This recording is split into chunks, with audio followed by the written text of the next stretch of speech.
right, we're live. Another Thursday, another commute home from the office. Start her up and go.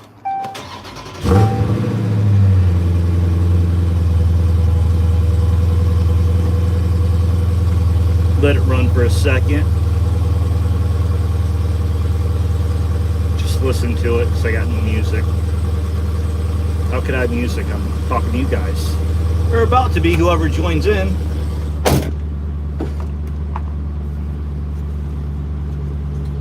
Alright, just getting everything set up here while we wait for people to join in.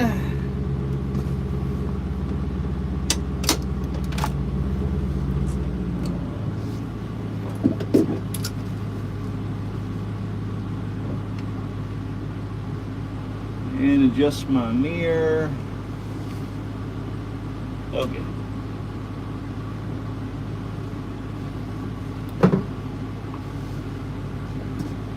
And it's starting to get warm out here in Dallas, so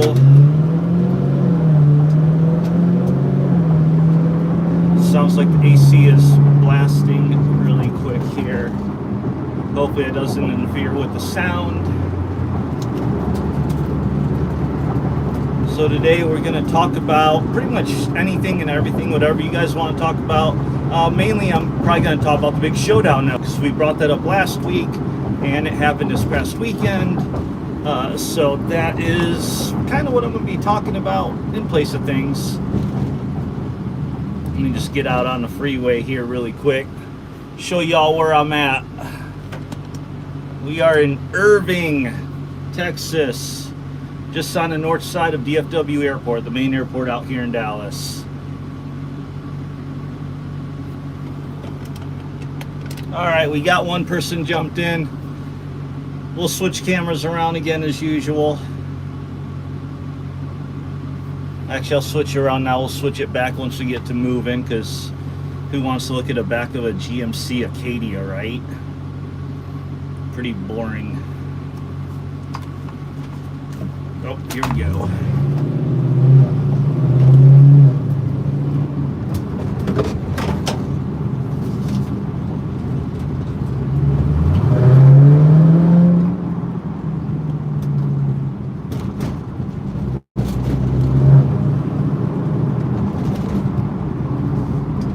We'll start on in just a second. Just want to get on the freeway here. I'm going to do something a little bit different too. Normally I drive in manual mode. Today I think I'm just going to leave it in full regular automatic. That way I'm not even thinking about it because I got so many things going on when I'm live streaming. I don't feel like messing with that, so we'll let MDS kick on for once.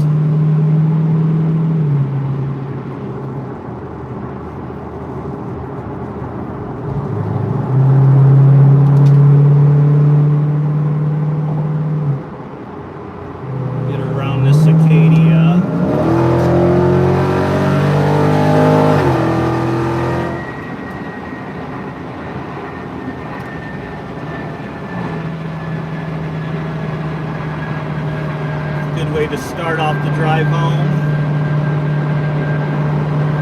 Alright, let's get back, get into a more regular routine here. Alright, so I said last week, well, first of all, I was you go to streetcar takeover on 29th. Hey! I think I'm going to make it this year. I made the big showdown last week. Things are a bit tight for making races work and all that, so I kind of want to go, but then, well, you were at the last one, so you know, the last one in November was not very smooth, so it's like, I don't know, I might still go maybe, but I'm not 100% sure yet, but most likely not. Also depends, because the weather won't be good enough for me to run 11.0 class, and I don't want to run 12.0 class. So then it's a question of what do I do, and the fact that I'd have to swap wheels at the track if I wanted any chance of running 11.0 class. I don't know if I feel like doing that, so yeah, very long way of answering, probably not. Yeah, it should be better. See, it won't be as cold, but like I don't mind the cold because my car loves the cold, so I'm okay with that. Although I will say, last time, yeah, it was a bit too cold because I didn't have my vent blower motor in, so I had no heat or anything, and I was kind of freezing. Didn't help that we had a lot of standing around too, so that kind of hurt things. But and then of course them shutting it down early because they claim that the track wasn't as safe. But I've raced in those temperatures and colder before, so not really too bad. Get around this Cadillac here.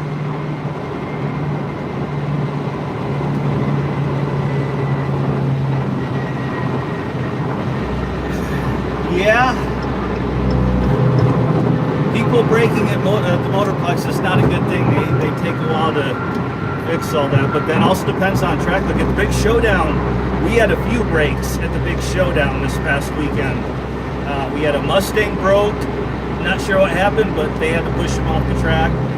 Challenger scat broke, blew his diff he launched and track man. The prep for the big show, I will say that the prep was really good. Even though they did roll racing in the middle of the day and then they switched to drag racing, prep was just on point. It really was on kill. And yeah, so one challenge launch. I think there were a couple other breaks. It was some carnage. But Motorplex actually cleaned stuff up pretty quick. Like the diff exploding on the track. Surprisingly, got that one cleaned up pretty quick. It was nice. Missed the Showdown I had to use that weekend to be an adult, plus I'm not a big YouTuber. Yeah, I get the adult thing. And hey, you don't, I mean, yeah, I know it's like, because it says, you know, it's a YouTuber versus the world or YouTuber call out. You don't really have to, I mean, I'm not a big YouTuber, but there's plenty of people that aren't YouTubers that are out there too. But it wasn't as bad as I thought. So last week I was saying, based on the schedule they put out for Demonology and Donkmaster, I was not optimistic for getting a whole lot of runs in, because previous years, either anytime they have any run bigger than you, bigger than me too, trust me, I wasn't on any card or schedule for sure. But yeah, previous years, anytime Demonology or Donkmaster raced, there was a big build up, everybody taking bets. And it just took so long to get them going. So when I saw a schedule for them running every half hour, I was like, man, there's not going to be any time for anybody else to run. And it started late, so they roll raced from 2 to 5, and then they prepped the track after that was done.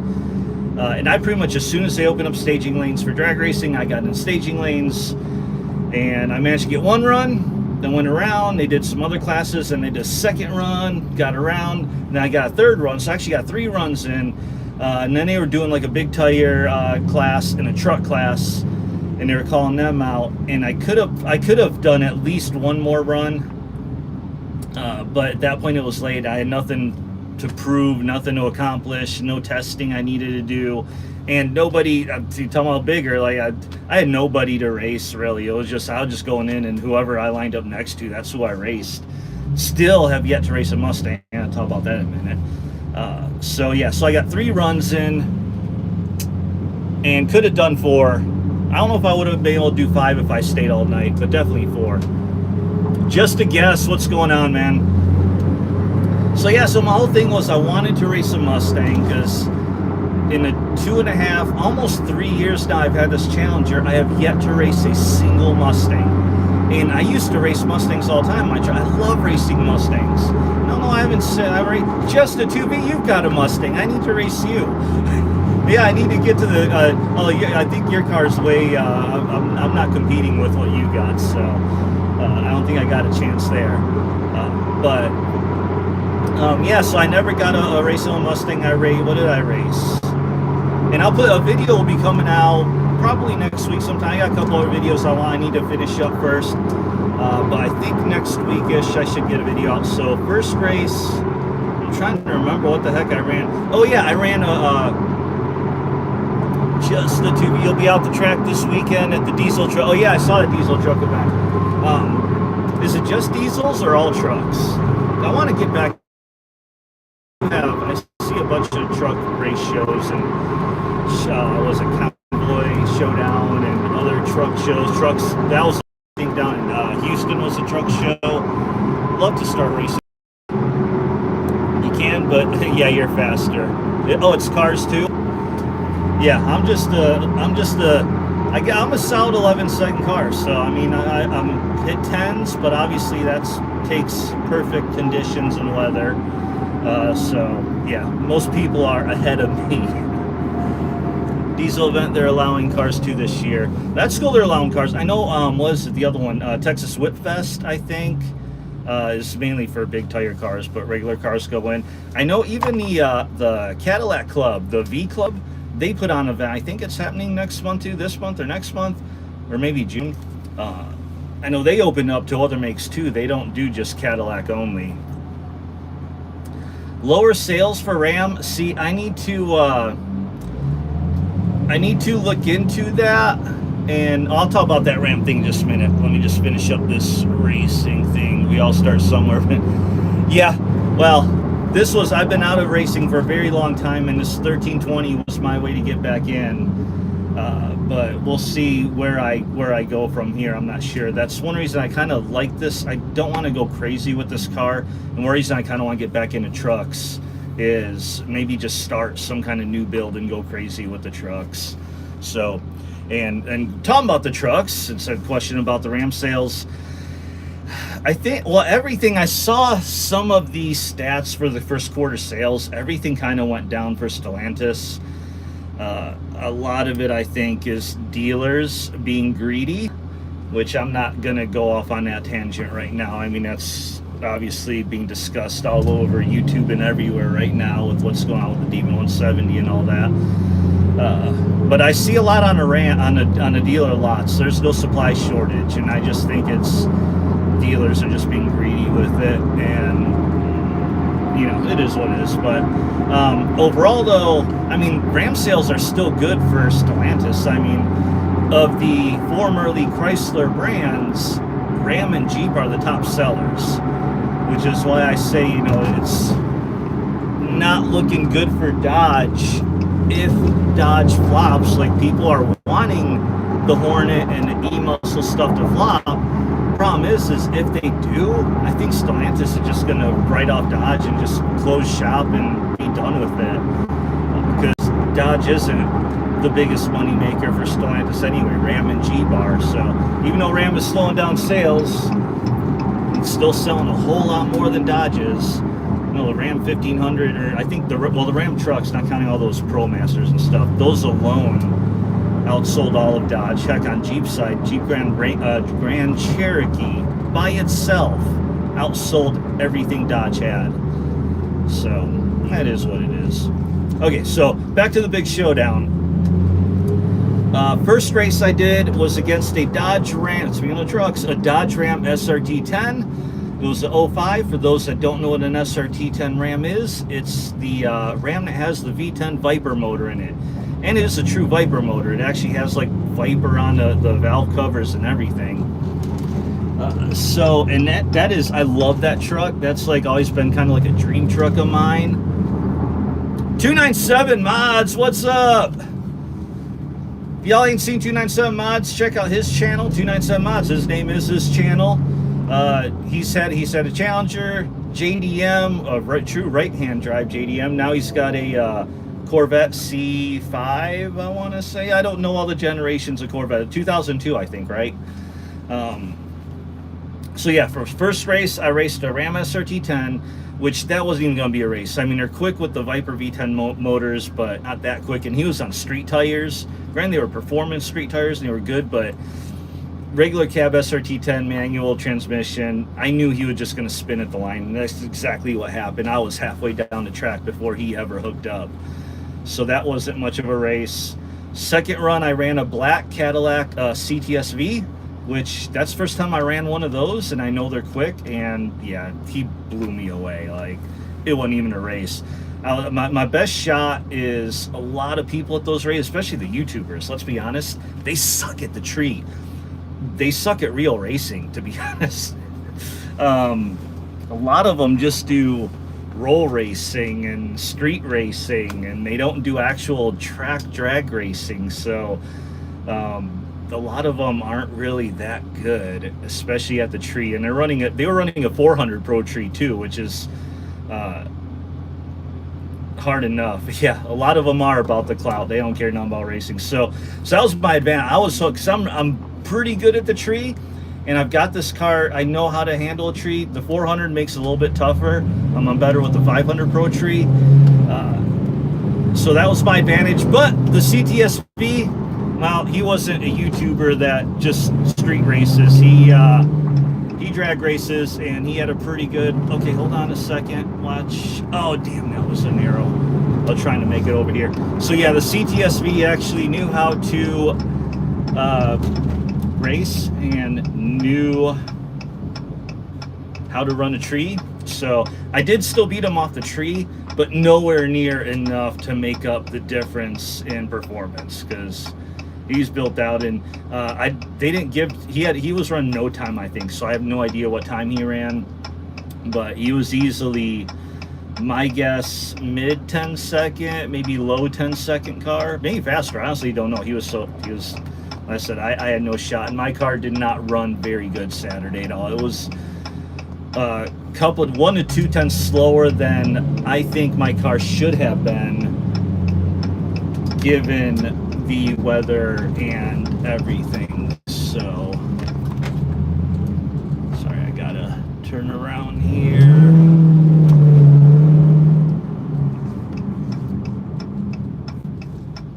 I missed an exit. I was trying to, let me just get through here, go up here.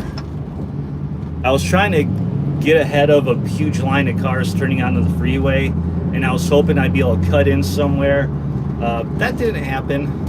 The light turned not green, but that's all right. I'm where I am now. I'm back where I need to be.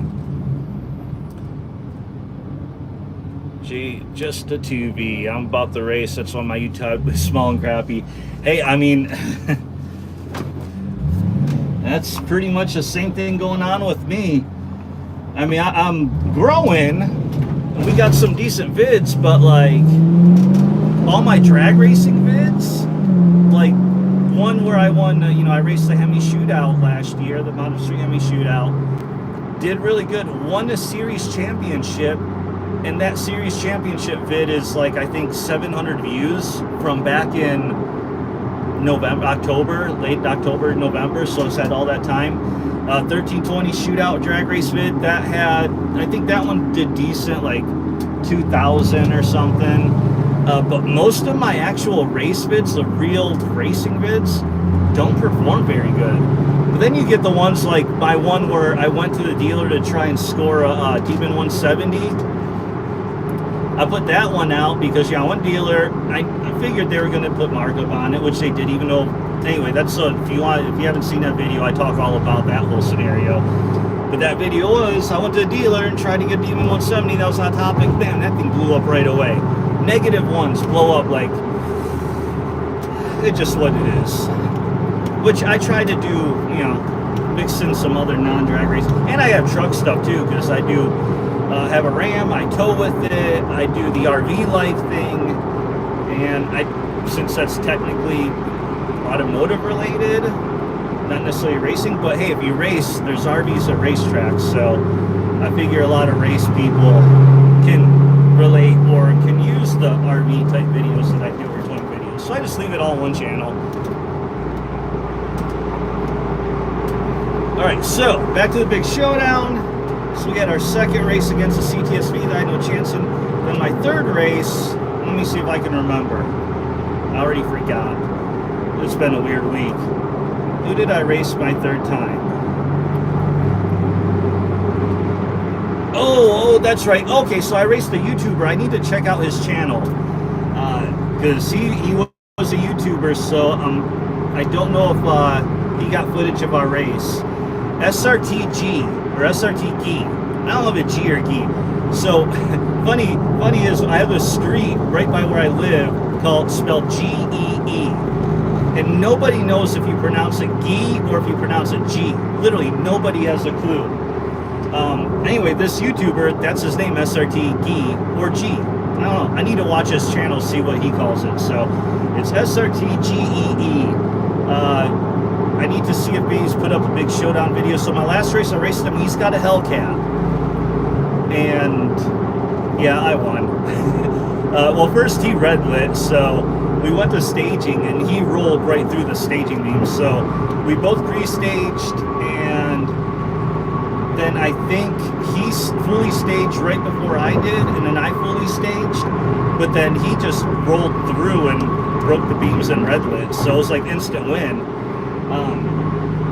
But had he not red lit, we kind of took off around the same time, considering he rolled through, and I jumped ahead of him, and then I stayed ahead of him the entire length of the track. So I think it would have been a great race had he not red lit, but I think I still would have won. And he does have a Hellcat, but his car looked like it was pretty heavy, not like my car that was weight reduced.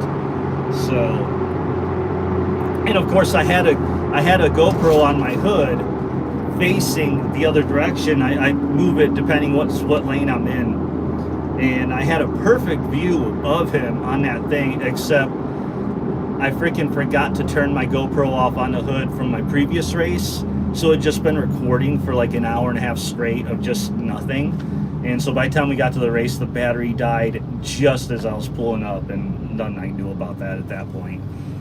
So I still have my, helmet cam, and I have a a camera that you can see right, nope, there.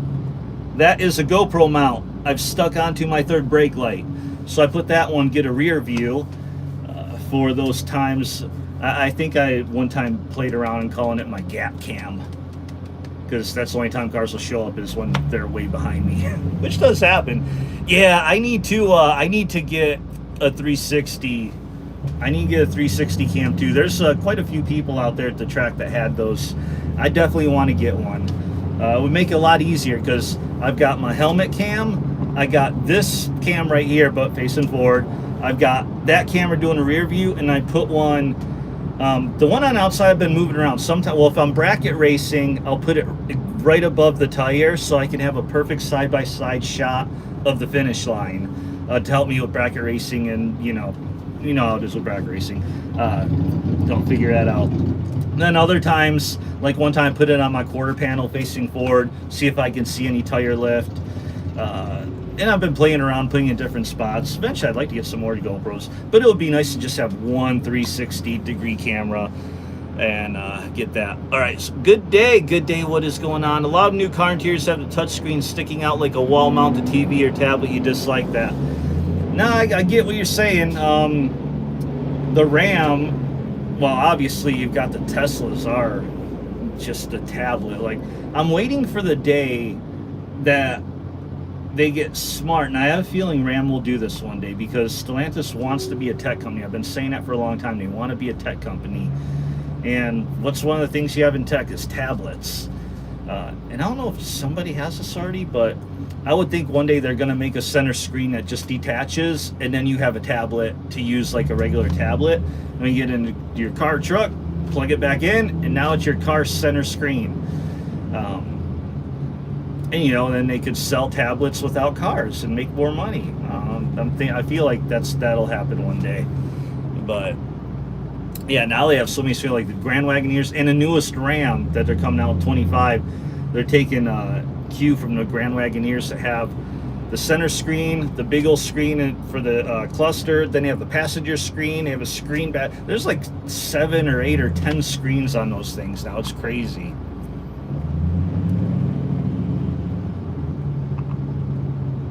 They're pretty sweet, still learning it. Oh, the GoPros, yeah.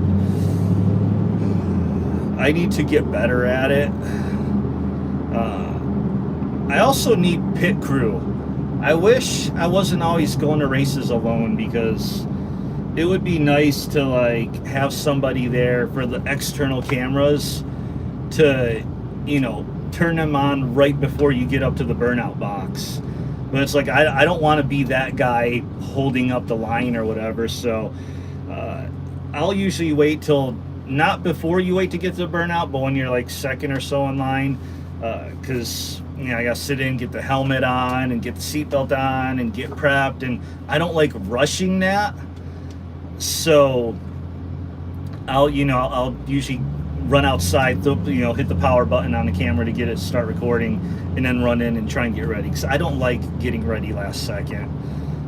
So yeah, that's why I wish I had a crew. Somebody be like, all right, hit that switch. I think you said you got your wife. Use your wife, she's your crew chief. Yeah, that's awesome.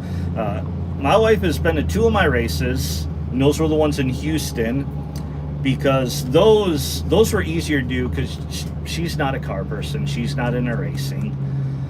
So to make a race happen where she'll go if there's something else going on, or there's another reason for it, and the racing part only takes a small part of it. So the 2 Houston races we did were perfect, because they were one-day races, Saturday only.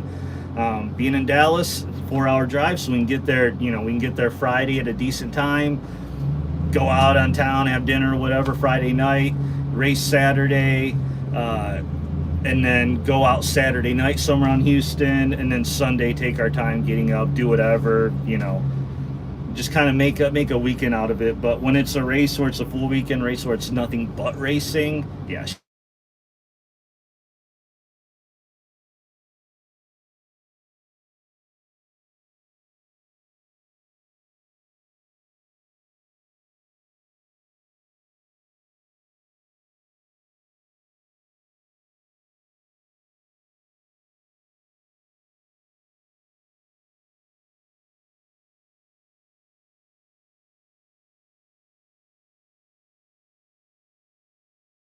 Thing that I do.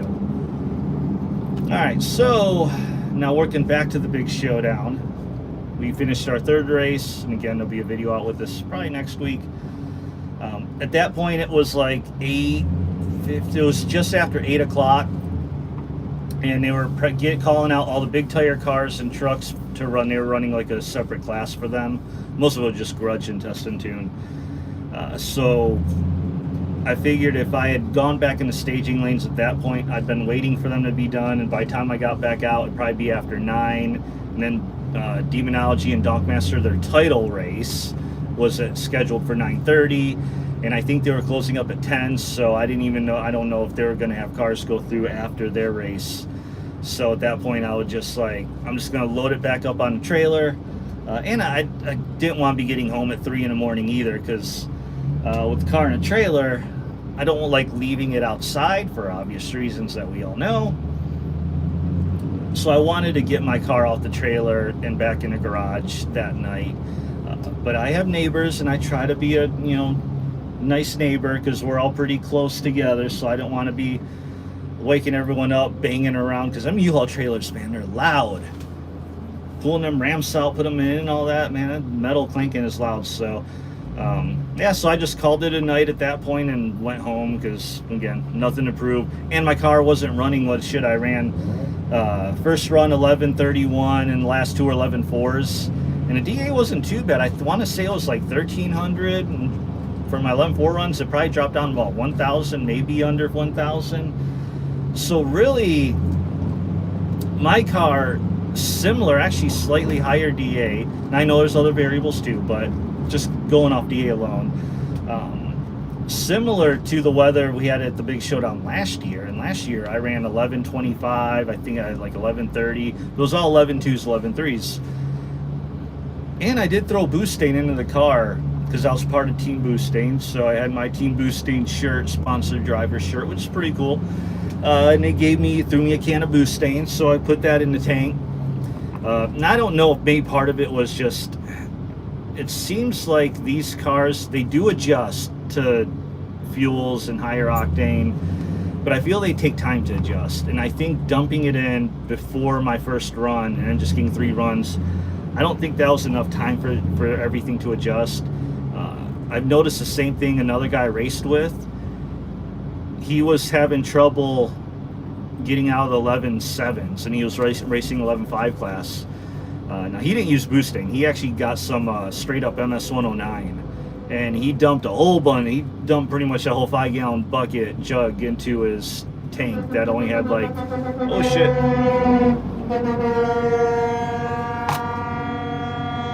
That thing just came rolling next to me. It's like, clearly I'm in accident traffic here. But anyway, so he dumped in all this MS-109, and it took time. Like, it took several hours, it seems like, for his car to adjust. Once it adjusted, all of a sudden, he was hitting 11.4s, no problem.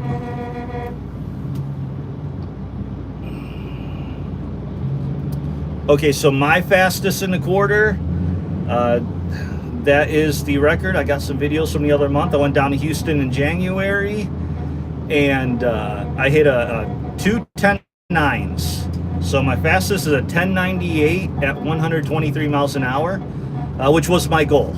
That was my goal, is to break a 10-second quarter mile in this car, which has a completely stock 392 drivetrain. So natural gas with 392 stock motor, stock trans, stock tune, stock drive shaft, driveline, diff, suspension, all stock. The only thing difference is, obviously, as you can see, weight reduction. I've taken 500 pounds out of this car. So my first time breaking a 10 was the Friday night in January in Houston. I ran a 10.992. And then the very next morning, I went out and ran my 10.98. So I've got two 10.9 passes. And that Friday, when I ran a 10.992, I think I had other 10s in the car, but I have had shifting problems with the, transmission stock. I think it doesn't know how, the programming doesn't know how to manage this car being as fast, so much faster than what it should be, just because of all the weight reduction. Weight reduction, and it was like sea level DA, negative DA in Houston. And at the time I run, it was, I think Friday night was negative 900 DA, then Saturday morning it was like negative 1100. So I had obviously really good DA too. And I think I saw Anthony Artillery pop in. How you doing? Good to see you in here again. I'm faster than your brother. He's got an S550. Fastest has been 11.6. We still work on it to get to the 10s. Okay, S550, that's what I don't know very much about Mustangs, but I know that is I don't know what S550 means. If that's like, kind of like the Challengers are LX platform, or I know the old Mustangs were like Fox bodies. I'm assuming that designates the body style or something, but I know the S550s are the current gen, right? That started a few years ago. I've been wanting to race one of those so bad for so long. So I need to come out there when your brother's out there with that car so I can race him. Because we might be a good race too. I don't know what all he's got done to it, but my 10.9, again, is in negative 1000 DA in Houston, so it's in perfect conditions. But normally I am a solid 11-second car, low 11s usually, depending on DA, obviously. Tilly, what is my current race weight? Must be around 3,500. I wish it was that low. No. The car's weight in race trim is right at 3,600. Like right there, give or take a pound or two. I haven't had the scale read 30 in the 3,500s yet, but I'm close. I do still need to add in my rear lightweight bumper support, so that'll put me 3,595 probably, at least. And then I've got a couple I've got a metal plate here underneath the center console I need to get out, pull off. I think I got a couple other things, and I still need to do the testing with the exhaust, because I want to remove my catback exhaust, because that's 60 pounds right there. That's pretty significant. But talking to other people with the same car I have, the same 1320, they say they lose 1/10 of a second every time they had an open exhaust with no catback. So I want to do some testing before I yank that off. But then add me, I'm 235 pounds, add in helmet and all that, and that puts my actual true race weight 3840-ish. And that's usually like the 10.9. I hopped on scale. I think I was like right at 3840 or somewhere around that when I ran my 10.9. I know that's in the video too. He'll be there with you this Saturday. That's why 50 was around. Okay, 2014 to 2023. Newest. Okay, so the 24 is going to be the 650. Okay. So I'm learning some stuff. I do have a Mustang video on my channel, in case anyone didn't see. I was at the Dallas Auto Show and Ford had a 24 Mustang on display.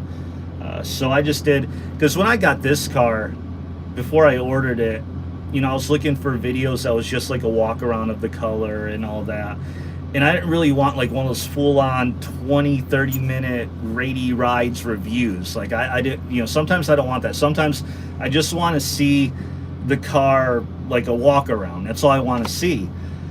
So because I know that's what I want to see a lot, sometimes I'll make videos. So I made one like that of the new 24 Mustang, where I just did it, and it was like in the display booth, so I couldn't really get close, but they opened up the door, and man, that interior beeping on those Mustangs, holy crap. I feel like you could hear that halfway across the auto show. It's so loud.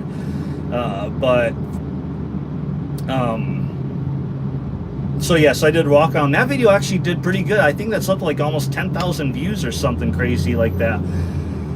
And really, what's going on here? All right, we're gonna switch the camera here so you guys can see some oh, I like that. Look at that. You can see that is not really an exit right there, but it's like carved out dirt. You can see people exit there all the time, and the cops are literally parked there to make sure that nobody exits on that little dirt patch right there. So just us, since I know you're from around Dallas. I don't know where in Dallas you are, but I'm on 35 north going through Louisville right now. So speaking of Mustangs, there's a white one right there. This blue car doesn't want to let me through. Yeah, I see you being, you know, come on. Someone's got to let me through. Yeah, let me through here. All right, let's see what's going on here. What do we got? What do we got? Hopefully everyone's all right. Never like hearing about people that got hurt. Actually, I guess we're just on the north side of Louisville because we're at the Lake Cities. What do we got going on here? Hyundai smashed. Looks like the Hyundai rear-ended somebody.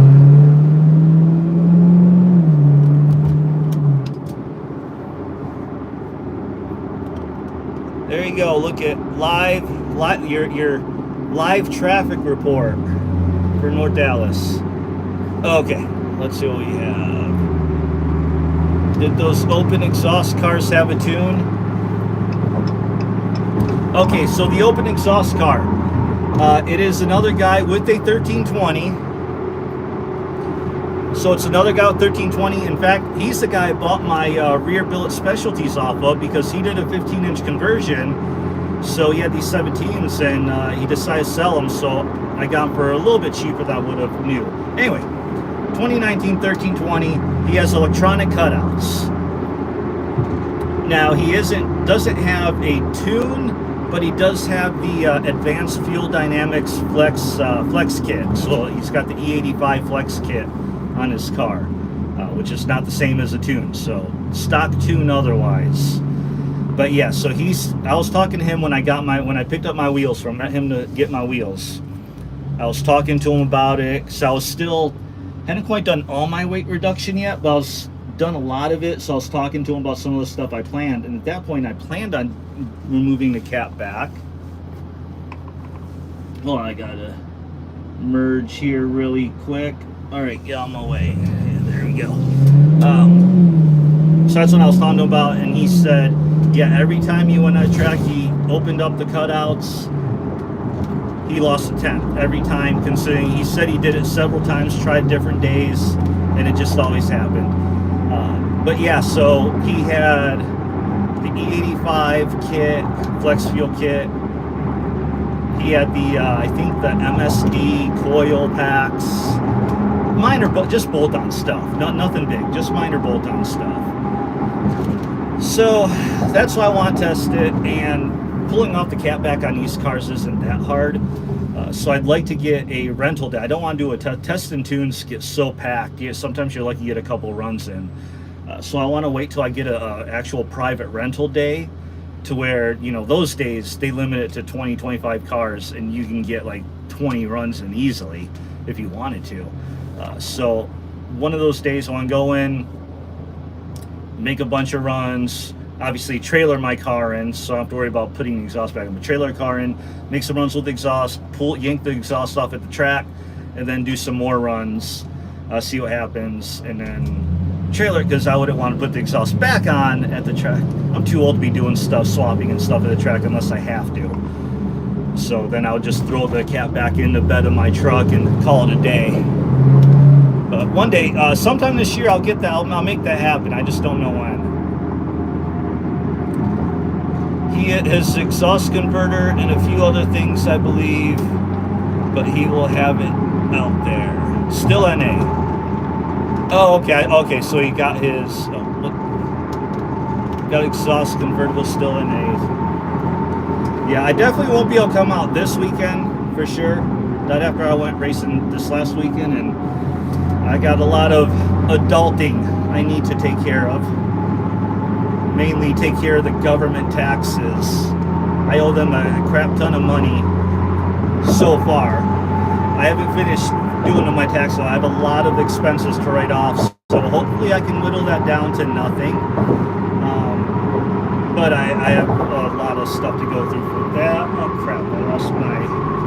Really? I've got to throw my toll tag thing up on my dash. I think it's too late now. I'm on the Louisville Lake Toll Bridge. Look, we do have water here in Dallas. Streetcar takeover. Him and I will be out there with the cars. All right, crap.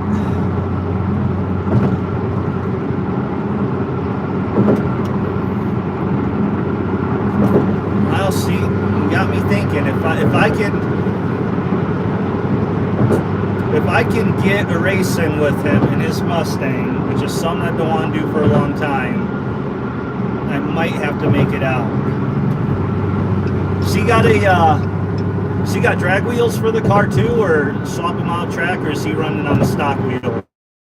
So that's my other thing is, I'd like to go and just drive the car and not have to worry about towing it and all that. But I also don't feel like swapping wheels at the track and then leaving a pile of wheels out there. I did that last streetcar takeover, but I just don't like doing that. Now, obviously, my stock 20s have drag radials on the back from the factory, so it's not that they won't hook. I mean, I can get them to hook. Of course, I don't like not running front skinnies on the front. I hate riding, the big old treaded Nittos on the front. Radials, will trailer it, because that way he doesn't have to swap. Yeah, that's exactly my issue. And I don't own a trailer. That's the other thing is, I don't have a trailer, so I just rent a U-Haul trailer every time. And get this part sucked. I was an hour late dropping the trailer off Sunday morning after the Showdown. Easter Sunday. I was an hour late. Technically, the trailer should have been there at 8:30, so that was 24 hours after I picked it up. I dropped it off there at 9:30. They charged me a whole extra day for that thing, for an hour late. Meanwhile, that place where I get it from literally had a dozen of those auto transport trailers. So it's not we're in desperate need of it, or it was reserved for someone else. An hour. Like, fine, you want to charge a late fee, but a whole extra day for being an hour late. So now I don't want to buy from U-Haul anymore because they pissed me off. Or rent from U-Haul, I should say. But, alright, well, the Streetcar Showdown, that's Saturday the 28th, I think, 28th or 29th, so, alright, I mean, I'll think about it. I might show, I got buddies that are going to be there, I know that, so, maybe we'll make it happen. Good day, you love tax, only y'all love taxes. What PSI did I run in the stock 20s Nexans?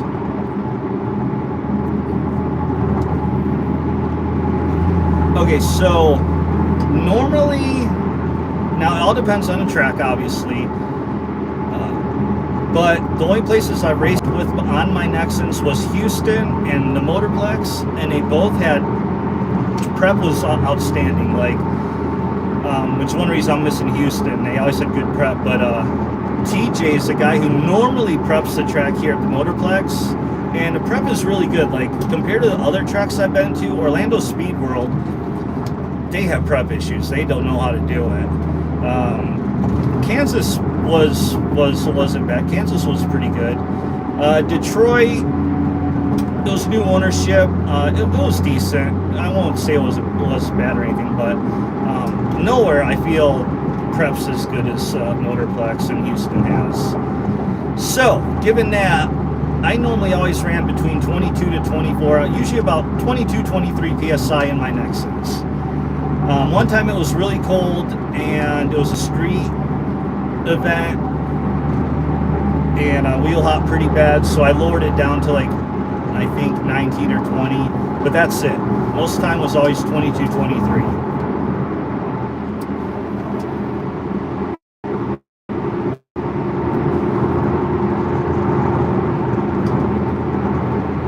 He'll be down. He likes racing in good coats. All right, well, if he's down, then like I said, I definitely want to, for sure, want to at a Mustang, and I think we will be close. I mean, actually, well, if the best he's done is 11.6 and he's on radials, I don't know, I might be able to get away with keeping it a close race while staying on my 20s, which kind of would be a good race. That would be a good thing for that's a good race to put out there to show people too, because people want to know how some performs on like your regular stock wheels versus drag wheels. So it'd be good for that. But then I have the problem where if it's so close, I'm thinking, man, if I only had my 17s. Like, for those who haven't seen my, I did a Hot Summer Nights in last August. Yeah, I think it was last August at Motorplex. And that was an event, it was just a test of tune, so I just drove there on my stock 20s, didn't trailer it, didn't swap wheels.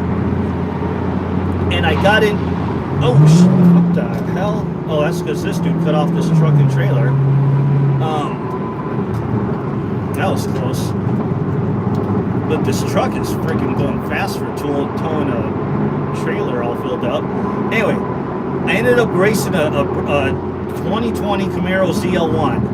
Completely stock ZL1, and I didn't think I had a chance, honestly. I was just like, hell yeah, let's run it. Cause if you know me, I'll race anyone. I don't care. I don't need to set up races that I know I'm gonna win. Like, I'll race an 8-second car. I don't care. Tell you up front, I have no chance, and you're gonna destroy me, but I'll still do it. So the ZL1, he didn't have anyone to race. So I was like, yeah, I'll race you. I've never raced one, so let me see what happens. And he spun at the line a little bit, not too bad. You could hear it in my video. You could hear his tires chirp. But he didn't spin too bad. And I beat him at the tree, and he chased me down the entire length of the track. Like, for 1,318 feet, I was in front of him. And then he caught me in the very last 2 feet. Like, he basically beat me by a bumper at the very end. Which them cars, man, supercharged, they're not as good low end. My car destroyed them on the low end, but top end, man, those cars, they pick up speed fast. And now reaction time aside, and the tire and all that, my 8th mile time was actually quicker than his 8th mile time. So even had our reaction times been identical, I would have still beat him in the 8th. But then in the quarter, I think the final run, I think I hit 1170 and he had 1130. So he was 4/10 faster than me in a quarter mile. And because of the tree is why he beat me by a bumper. But hey, racing is, there's more to racing than just cars. But I was on my 20s, so I just, I always think back to that night. Like, if I had my 17-inch drag wheels on, that rate, first of all, if I had my 17 drag wheels on, I would have beat him to a line. So that full race, I would have beat him for sure, no doubt. But our ETs would have definitely been closer had I had my wheels, and that's always in the back of my head. and why I hate to go out to the track, and which is why I want to buy a set of 17s for the street, because I have Hoosier DBRs on my 17s now, and obviously Hoosier front bias ply skinnies, and I'm not driving those on the street. But so I want to get another set of 17s, put on some probably street SS's, and not quite skinnies on the front, but not full width either. Just something that you can drive on the street without worrying about it, and go to the track and just go straight onto the track, race, and leave, and not worry about swapping wheels. Plus, I'm doing some street races in Oklahoma next month. Legal street races. They're doing a show and event and race out there. Oh, what we got here? Wait, is that a 1320? No, it's a Scat. Sorry, I see another Challenger. I still do that every time. So, all right. Well, I got stuff. I still got a couple weeks before that race. So that's, 28th or 29th. So 2 weeks. All right. So I got 2 weeks to think about it, figure it out. Hell, if it wasn't for me owing one for taxes, maybe I could just buy a set of wheels, lighter weight wheels by then. But if it was like towards the end of last year, where I was still on my ET Street R's and they were kind of getting worn down, I just drive those on the street. But the Hoosier DBRs I got right now, they're not as good of a tire for the street, not from research I've done. And I don't want to waste the rubber on the street, because Ennis is an 80-mile drive for me. So it's not like if it was 10 minutes, 20 minutes away, fine. But it's 80 miles away from me, so it's an hour and a half drive. So I'm not going to drive on my Hoosiers all the way down there.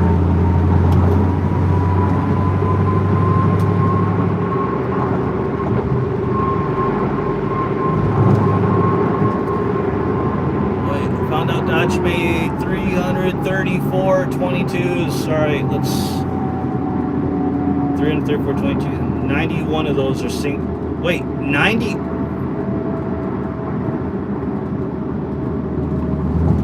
Say 91 single seaters? I honestly have to question that. Unless you mistyped that. I kind of question that, because I know in 2019 there were 11 single seaters, and oh my gosh, the MDS! Did you hear that sound? That's horrible. Okay, I need to throw it back in manual. Like, when the MDS is on, the exhaust just sounds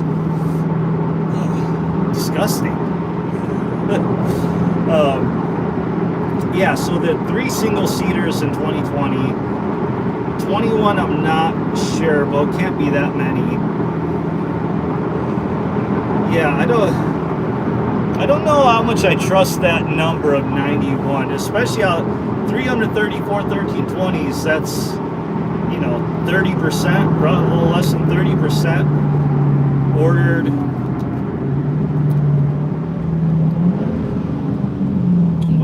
With just a single seat. Yeah, I have to question that.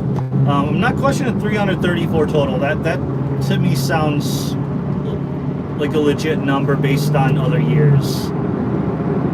But the 91 single seaters, unless they like miswrote the option or saw it different, I don't know. Obviously that's what Dodge told you, that's what we gotta go with, but I'm gonna question it. I'm gonna put an asterisk by that. If anybody asks, I'll say this is what I heard, but I'm throwing up the asterisk that I don't have complete faith that that's a real number. I mean, if you think about it too, how many have you seen listed for sale?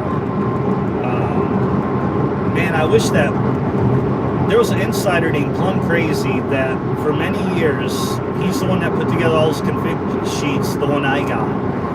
And I don't know what, obviously he didn't reveal what he did or what position he had, but he had access to the database. And so he put out the sheet, and some people questioned it, I don't know why, because he always had numbers before Dodge released anything. Then when Dodge released numbers, it matched up perfectly. and he only charged $25 for it, which isn't a lot, but some people for some reason like, oh, he's a scammer just getting money, but $25 isn't exactly a huge amount. And all his numbers always checked out, and a few times I've seen someone say, I got numbers from Dodge and they didn't match up what he said on his config sheet. I asked them to show the config sheet and they refused to show it for me, because I know at least one time somebody will say, oh, his numbers didn't match up.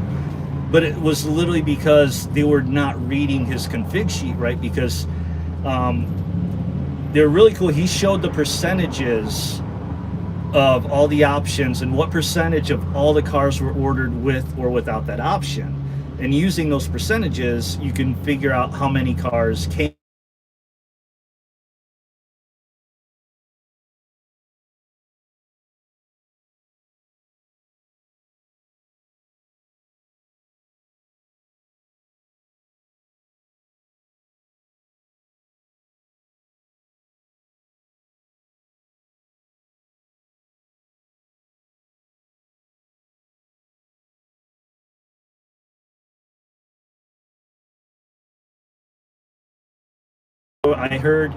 From what I heard, lost audio. Yeah, probably my wife was calling.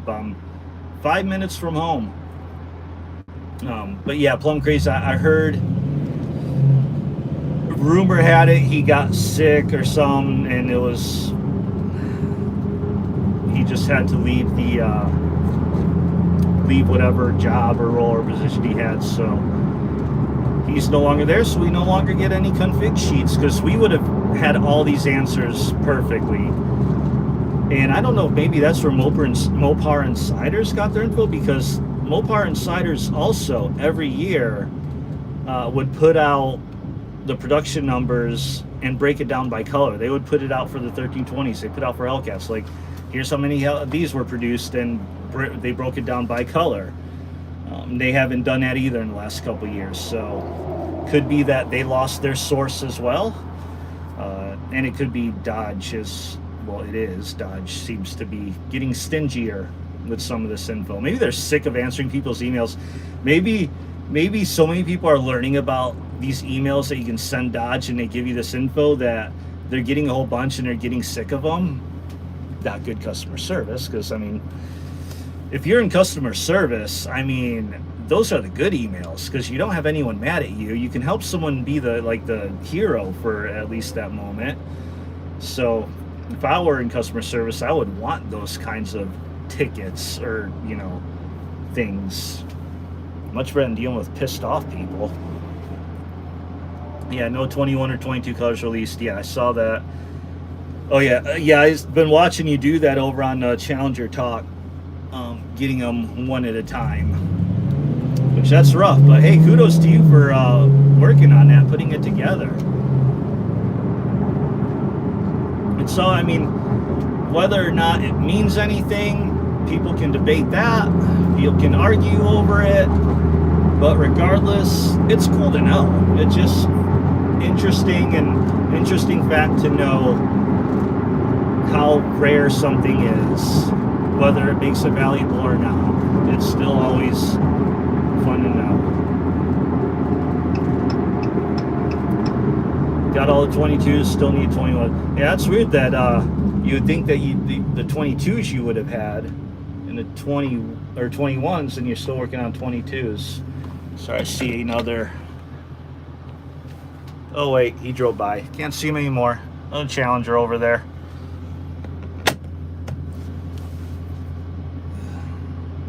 Where am I? Okay. Well, we're going to be cutting this to an end here pretty soon. So I'm just a few minutes from my house. So we got to talk about, I talked about the big showdown. Again, I'll have that video out maybe next week, because that one shouldn't be too hard for me to edit, especially being that there's only 3 races. And I wasn't in a great mood Saturday either, so I didn't do a lot of, I wasn't walking around recording stuff. And there's so many YouTubers out there, they're already recording all the car show part of it. there's so many videos already out there showing all that stuff, so I really don't worry about that as much.